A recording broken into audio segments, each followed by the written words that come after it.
Game developers need to be stopped when it comes to companions in games. There's so many games with companions, but hardly any game makes those companions good. Bad companions in games are disruptive and break the immersion into the game world.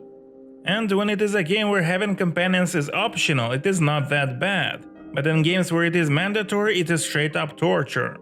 For example, one of the last games with companions that I have played, Avowed. I would rest at the camp and then see the little notion that the companions want to speak with me, and I was like, oh no, not again. No, God! No, God, please, no! No! No! No! So let's discuss all the issues of companions in video games. Why majority of all video game companions suck? How exactly they suck? How to make companions in games actually good? And why almost nobody is able to pull it off. So in this video I'll give an answer to all of those questions. Now let's begin. To analyze and expose the issues of companions, let's think what are companions in the first place, what is their purpose, and if majority of game companions serve those purposes. So, companions are supposed to keep you company on your journey, someone who would you bond with, someone who is supposed to be your friend or even a lover if the game has romances. The other purpose is that they have to be useful to you in some way, for example in battles. Let's first talk about the usefulness in gameplay and then we will talk about keeping the company in terms of dialogues and story. So about usefulness. So there is that more rare general usefulness, like for example Elizabeth from Bioshock Infinite. Elizabeth would not get engaged in combat directly, but she would throw you some ammo and other stuff. So she's not only a companion in dialogues, but she also has some gameplay function. And then there are games where companions fight directly in battles. The first and the most easy and effective way to do useful companions in battles is to allow the player to directly control the other characters. Think of Baldur's Gate 3, where you can take with you up to 3 companions and you can directly control them. But that only works in turn-based games. In action games, the control over the companions takes the game's AI. In some games, you could only use one character at a time, but you could switch between them, like for example in the first 3 Dragon Age games. Which is also not that bad, it provides gameplay variety. Now, the problem with companions appear when you don't have control over the characters. Like for example in the last Dragon Age game, that is Dragon Age the Veilguard. By the way, I've made an awesome Veilguard critique video. It is large enough to point out all the issues of the game, at the same time it doesn't waste your time. You can check it out, the link will be in the description and in the comment section. Now, in Veilguard, as in many games where you don't directly control the characters, your companions are absolutely useless. No, the issue is not in the game's AI, as if it is not smart enough to be useful, but rather in the damage the companions do. Or to be precise, in the damage the companions don't do. For some reason, a lot of game developers think that making companions strong is taking away players' agency, as in it takes away the impact of the player on the battle's outcome. Which is kinda true, but making a companion useless is breaking the immersion in the game. The gamer stops believing that the game of the world is real and gets irritated by the game and by the character, which only destroys the bond with the companion. Aside from already mentioned Dragon Age the Veilguard, I can also mention for example The Witcher 3, in the missions where you are accompanied by Kara Metz and Triss Merigold for example. They're absolutely useless, and it irritates even more if you read the books and know that canon-wise mages are far stronger than witchers. Now, a good example of companions controlled by the game's AI, I would say for example is Space Marine 2. When I've tried the game for the first time and I got companions with me, I was literally shocked when I saw what they are capable of, when I saw how effective they are, and it felt awesome. I would much rather prefer useful companions, where you believe and feel that they are real, even though they aren't, even if you don't kill all the NPCs yourself, over when you look at what the companions are doing and feel that they are stupid and useless.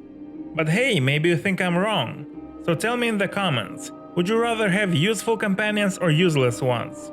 Let's see. Now let's talk about the keeping you company aspect of companions, meaning outside of battles. And this is the most frustrating aspect of games with companions, because it is hard to write good characters to begin with, but to write them as a companion Plus, to write many of them, because often in those types of games you have multiple companions, it is almost impossible. A good example of companions keeping you company is, for example, Baldur's Gate 3 and Mass Effect games. But even those model examples of games, it is actually bare minimum, and I will tell you why a little later. And at the end of the video I will tell you who is the best companions in the video game history, period. So watch the video to the end to find out. But for now, let's talk about some negative examples, because the positive ones are abnormalities. Meaning that the quality of companions like in Mass Effect and Baldur's Gate 3 is a rarity. So let's talk about some bad examples. Now, talking about bad companions, let's return to the first example that I provided, the game Avowed. For example, the companion by the name Marius. He is a necessary companion, you have to recruit him. And he is supposed to be an expert on surviving, and throughout the whole game he becomes more and more annoying. He is constantly complaining and whining how everything is dangerous and how he doesn't like what we're doing and where we're going. Yes, in the end they provided a reason why he was that annoying, but I have been hating on him for 50 hours for always whining while I didn't want him in the first place. So 5 minutes of explanations does not cover for 50 hours of annoyance and whining. And the worst part is that you can't kick him out. I mean, you can ignore him, but the marker that he wants to speak with you is still there. Well, it doesn't change anything, it's still watching. Like some creepy kid staring at the back of your head in comp side. You just want to punch him, but he's special and he sets fires or something. Or for example, yet another companion that I didn't want to deal with, Kai. He was so freaking boring. His whole character arc was him coping with the death of his boyfriend, and you have to be his psychologist. So the first issue of companions, you have to write good and interesting characters, and as we see, it is a challenging task to begin with. But the ultimate problem with companions outside of combat is that you not only have to write a good character, but you have to write a ton of dialogues. And they all have to be written within the character, and there has to be enough of them to cover all the situations that are happening in the game. For example, in the game Starfield. It doesn't matter who the companion was because they're all the same. But for example, I was traveling with Sarah. We docked at a random space station and the first thing we saw was a lot of bodies and blood. And what did Sarah say? Nothing. Zero reaction. What would your friends say if you would stumble upon it in real world? Something like, "What the hell happened?" he would ask. Or for example, when we were doing the Mantis quest. For those who doesn't know, we get a cool spaceship as loot for free. And again, no reaction. Nothing like, "Wow, this ship is now ours," or like, "This ship will now serve our cause." Again, think of how would an actual person react. And that's the difference and a huge issue of almost all companions in video games, the lack of authenticity. It is actually better in many cases to not have companions at all, and I wish more game developers would stop adding companions in games if they're not gonna make them good. Because a dead inside companion that is just lingering alone often takes away a personal experience of discovery, especially in games like Skyrim or in any other game where you uncover some things in a long forgotten ruins, where there were no people for hundreds or even thousands of years. And it would be one thing if your companion is, quotation marks, alive, and would react properly, but when it is a dead inside companion that is just lingering alone, it only takes away from the experience and it doesn't add anything in return. And that's why I prefer games where the gamer is alone. Or when it is an option like in Bethesda games, I just don't take anyone with me. But there's one game that in my opinion has the best companion ever, and is precisely how a companion must be done. And is the game Cyberpunk 2077, and Johnny Silverhand is the one and only. Yes, Johnny comments almost on everything. Almost on every mission and every situation. Also, he always stays in character. Sometimes he's being funny, sometimes he advises something, sometimes he's wrong, sometimes he's right. But you feel that he is alive, it is a real character. And that's precisely how a companion must be. But the issue is that it takes a tremendous amount of work and effort to write and design just one character like Johnny. Let alone a lot of them, like many games with companions have. Johnny Silverhand is a model example of a good companion. He helps the immersion into the game world and you believe that the game world is real. It is not just a bunch of pixels. And almost no game can even come close to the quality of Johnny.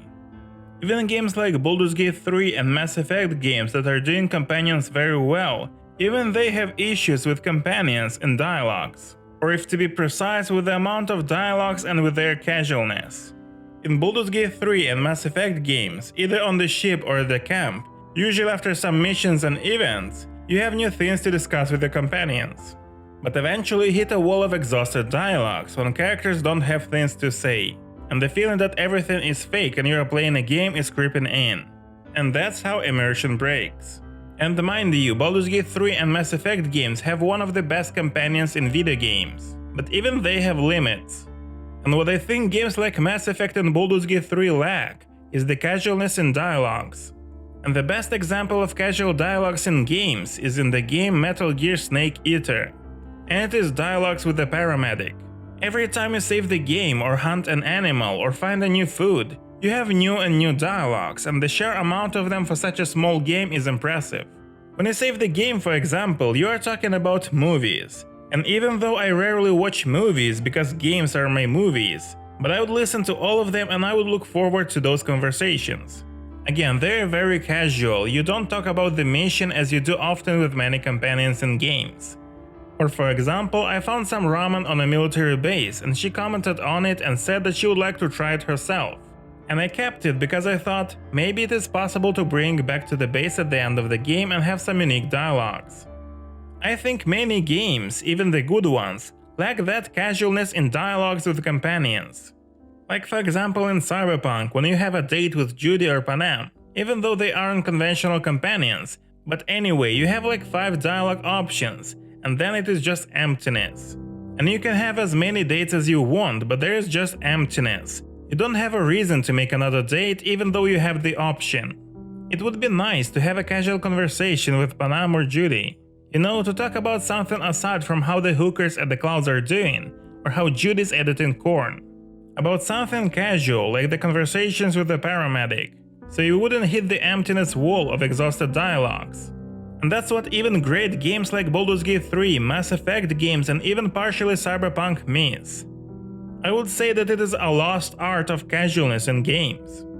And that's it for today, but before you go, check out my channel. I have a lot of cool videos already on a broad variety of video game topics. Like more analytical videos like this one, or videos where I discuss certain topics, like the video about the current state of Xbox. Or more casual videos like different tops, like for example the top of video game betrayals with the motivation analysis. Or critique videos like the ones that I've already mentioned, that is critique of Veilguard and critique of Avowed. I have them all. So subscribe, ring the notification bell, like the video and check out the rest of them. See you there.